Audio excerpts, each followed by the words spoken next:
भगवद गीता अध्याय 14 श्लोक 21 से 27। नमस्कार दोस्तों, ज्ञान यज्ञ में आप सभी का हार्दिक स्वागत है। पिछले एपिसोड में हमने सुना 3 गुणों के लक्षण। मृत्यु के समय का गुण अगली गति तय करता है और जो तीनों गुणों से ऊपर उठ जाता है वह अमृत को प्राप्त होता है। आज 14वें अध्याय का समापन, और यह समापन बहुत मधुर है। अर्जुन पूछेगा, गुणातीत की पहचान क्या है? कैसे पहचाने कि कोई तीनों गुणों से ऊपर उठ गया है? और कृष्ण का जवाब, भक्ति, केवल भक्ति। यह सुनकर लगेगा इतना सरल रास्ता। हाँ दोस्तों, उतना ही सरल। तो आइए आंखें बंद करें, एक गहरी सांस ले और इस मधुर समापन में चले। श्लोक 21। अर्जुन उवाच कैलिंगैस्त्रीन् गुणेतान्तितो भवति प्रभो किमाचारः कथन चैतांस्त्रीन् गुणान्तिवान्तिवते। अर्थ, अर्जुन ने कहा, हे प्रभु, जो इन 3 गुणों से ऊपर उठ गया है उसके क्या लक्षण हैं? उसका आचरण कैसा है और वह इन 3 गुणों को कैसे पार करता है? दोस्तों, अर्जुन ने एक साथ 3 सवाल पूछे। पहला, गुणातीत के लक्षण क्या है, यानी बाहर से कैसे पहचाने? दूसरा, उसका आचरण कैसा है, यानी वो रोज का जीवन कैसे जीता है? तीसरा, वह गुणों को कैसे पार करता है, यानी रास्ता क्या है? दोस्तों, यह तीनों सवाल हमारे मन के सवाल हैं। हम भी जानना चाहते हैं, कोई महात्मा मिले तो कैसे पहचाने, और हम खुद भी गुणातीत बनना चाहते हैं। तो कृष्ण का जवाब सुनिए। श्लोक 22 से 23। श्री भगवानुवाच प्रकाशं च प्रवृत्तिं च मोहमेव च पांडव न द्वेष्टि संप्रवृत्तानि न निवृत्तानि कांक्षति उदासीन वदासीनो गुणैर्यो न विचाल्यते गुना वर्तन्त इत्येव योवतिष्ठति नेङ्गते। अर्थ, श्री भगवान ने कहा, हे पांडव, जो प्रकाश, प्रवृत्ति और मोह ये आने पर द्वेष नहीं करता और जाने पर चाहता नहीं, जो उदासीन की तरह बैठा है, गुणों से विचलित नहीं होता, गुण ही वर्त रहे हैं, ऐसा जानकर जो स्थिर रहता है, हिलता नहीं। दोस्तों, कृष्ण ने गुणातीत के पहले 2 लक्षण बताए। पहला लक्षण, प्रकाशं च प्रवृत्तिं च मोहमेव च न द्वेष्टि न कांक्षति।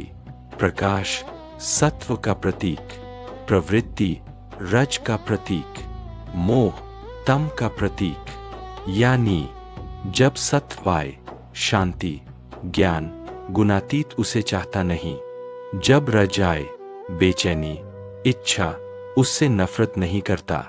जब तम आए, आलस्य, भ्रम, उसे भगाने की कोशिश नहीं। दोस्तों, यह बहुत गहरी बात है।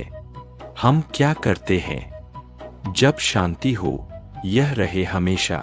जब बेचैनी हो, यह जाए। जब आलस्य हो, यह नहीं होना चाहिए। यही बंधन है। गुणातीत न चाहता है, न नफरत करता है, बस देखता है। दूसरा लक्षण, गुना वर्तन्त इत्येव योवतिष्ठति। यह समझकर स्थिर रहता है, गुण ही अपना काम कर रहे हैं। दोस्तों, जब क्रोध आए, गुणातीत सोचता है, यह रज है, मैं नहीं। जब आलस्य आए, सोचता है, यह तम है, मैं नहीं। यह दूरी, यही गुणातीत की पहचान। श्लोक 24। समदुःख सुख स्वस्थ समलोष्टाश्म कांचना तुल्य प्रिया प्रियो धीरस्तुल्य निंदात्म स्तुतीय। अर्थ, जो सुख दुख में समान है, स्वस्थ है, मिट्टी पत्थर सोने में समान है, प्रिय प्रिय में समान है, धीर है और निंदा प्रशंसा में समान है। दोस्तों, गुणातीत के और लक्षण, समदुःख सुख, सुख दुख में समान, खुशी आए उछलता नहीं, दुख आए टूटता नहीं, दोनों में मन एक जैसा, स्वस्थ,